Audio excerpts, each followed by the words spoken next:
Hello guys, thanks for watching my channel. Today I'm back with a really cool deck to review. It's just arrived this morning and honestly, it's absolutely amazing. It's the new release Pulp Tarot by Todd Alcott, and it's available in the UK from Miranda over at the Boutique. I'll put the relevant details in the description box when I've done the video.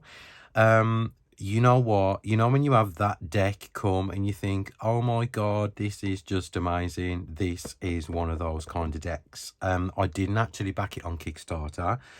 I waited till it was available, after the campaign is finished. So when Miranda got like some copies in, yeah, well, there you go. So it's really cool. This looks like an old vintage paperback book. This is the box. It's really hard. As you can see, like, it looks so cool on your bookshelf. It's even got like where the spine's been cracked as well, and a little price tag as well. So on to the back of the box, it says a dynamic two-fisted approach to the tarot. The Pulp Tarot gives the traditional tarot card and deck a new twist, with a cast of characters captured from the glorious repository of pulp illustration, ready to unleash the secret forces pulsing vibrantly within every living soul and lay bare the squirming, throbbing life within. Colourful, intriguing and complex, the Pulp Tarot was created with only one goal in mind: to guide your questing soul from darkness to light if you dare. Todd Alcott has been a playwright, monologuist, screenwriter, actor and filmmaker, and is now a graphic artist living in Southern California. He's known on the internet for his cultural mashups that reimagine popular songs as the covers of paperback novels, movie posters, magazine covers, and other 20th century ephemera. And it's published by the Unemployed Philosophers Guild, and it says 78 sensational cards, thrilling major arcana, hard-boiled minor arcana, and fast-paced instruction book describes every card in dramatic detail. So you can see it's like very tongue-in-cheek, very cool, very kind of campy as well. Now, when I first got the cards out of the box, and I thought, oh, you know what, this would be a perfect companion to the Housewives Tarot, if you remember that. It was like based on 1950s artwork, and I still love my copy now. And so this would be a perfect companion. So right, inside the book you get this little instruction book where all the cards are, as Todd says, in the book, and there's lots of information as well. It is very tongue-in-cheek, it's very fab, as I said, very campy, and I know for a fact that this will become one of my favourite decks. So there's an introduction there from the creator, which I'm not going to read out because it's quite long. It's really funny and really cool, and what I absolutely do love is what he said here. This is about the Pulp Tarot, kind of like where he got the ideas from in the beginning, magazines and book covers, from back in the day. And he also says at the bottom, also, don't get hung up on gender. The figures on the cards are presented as male and female, but each can be either, including the kings and queens. We all have masculine and feminine parts of ourselves. Thank you, Todd, for that. Because I find now within the tarot community, creators are getting bashed for not being inclusive. It's impossible in a 78 card deck to be inclusive. I've said this before and I'll say it again. So for the author to actually pinpoint that out, it's absolutely brilliant. So there is biological male and females in here, but you see yourself in it, you don't see yourself in it, you ain't gotta buy it. That's the way it is for me. So let's get on to the cards now. Right, so they're on a lovely kind of cardstock, kind of matte. They nestle in this box with the ribbon. And let's put the box aside for a second. And each card is just super cool. It's all based on vintage illustrations, and it's just, honestly, it's just absolutely brilliant. I'd use this deck for all kinds of readings. and it would also be a great beginner's deck as well. No, it's not full of esoteric symbolism, but it's not pretending to be either. You have got the pomegranates look beyond the High Priestess, and you've also got a copy of the Torah and some keys and the moon on that card there. So there is kind of like a lot of symbolism in it, but if you're looking for, you know, an esoteric study deck, this isn't the deck for you. It's very based on the Rider-Waite-Smith, which is perfectly fine because it's perfectly readable, suitable for everyone as well. I just love the whole concept of it. I love campy, I love kitsch. So this is a very, very me deck. I can see myself using it a lot because the cards make me smile.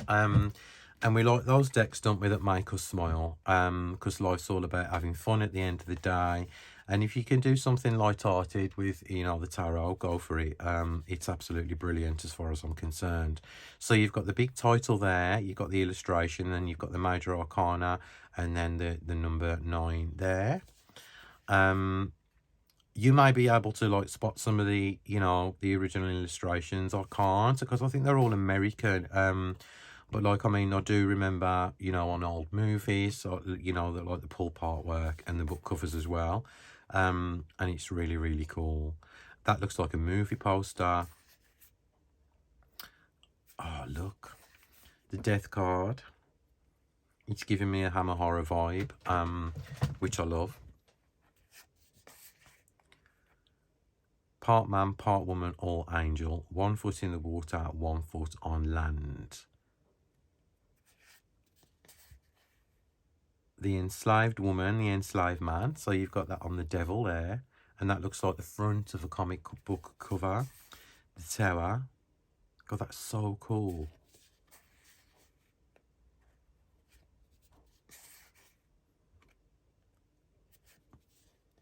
I mean, look at that. Everybody knows, like, I despise seeing a baby on the sun card, but that is just the coolest child ever. Straight from the 1970s on a kind of Rocky Norse thing. It's just makes me smile so much. That's super cool. Very reminiscent of the Living Dead, the Judgment card. And then you've got the World card, and you've got an illustration there of the Rider-Waite-Smith. So now we're on to the ones. The one, you know, the suits all stay the same. So there you've got the Ace and the 2 and the 3. Bathing Beauties.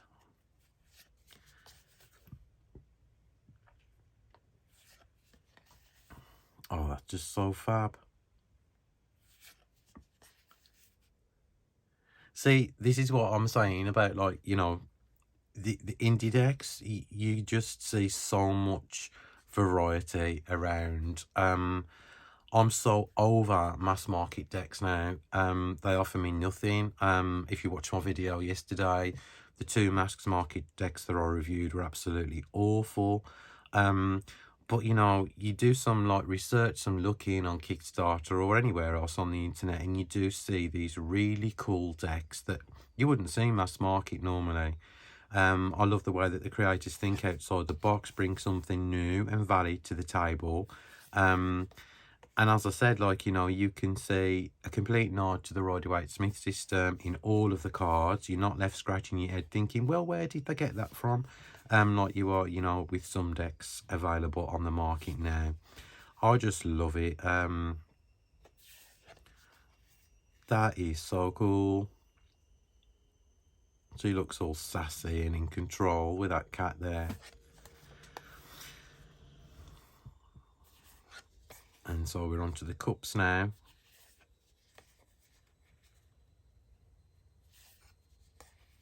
Oh, look at that. That's just one of the best illustrations for the 3 of Cups I've seen in a long time. And the 4 and the 5.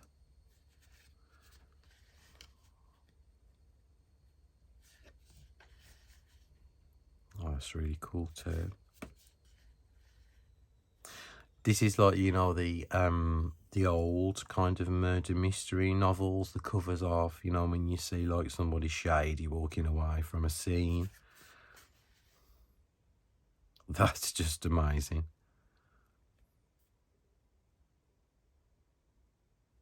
That's probably me in a previous life, you know, so it is. It's just so cool and funny.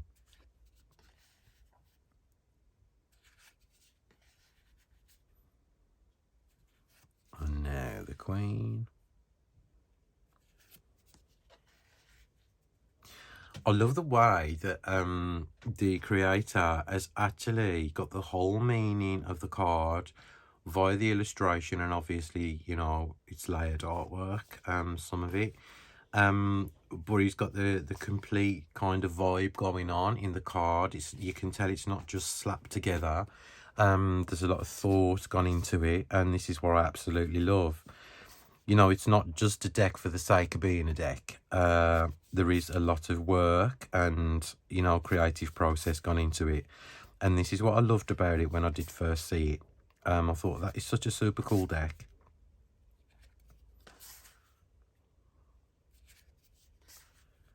Oh, fab.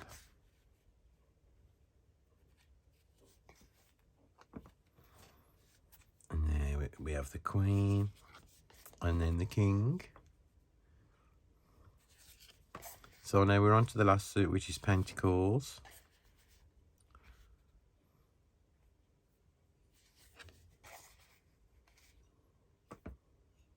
Three, look, working together and planning.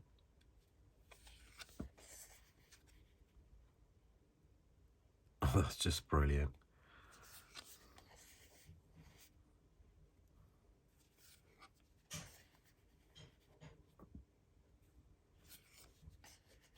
Every card is just like, you know, absolutely incredible.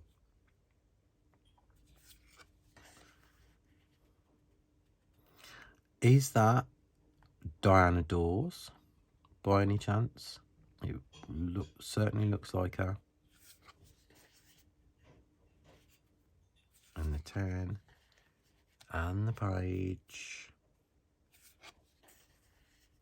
the Knight. Oh, look at that. Camp. Fabulous. And then the King of Pentacles. And then back to the beginning. So, for the artwork, I'll give this a 10 out of 10. For the concept, I'll give it a 10 out of 10. For the packaging as well, and the little guidebook, I will give it a 10 out of 10. Now, this is the first time I've shuffled it.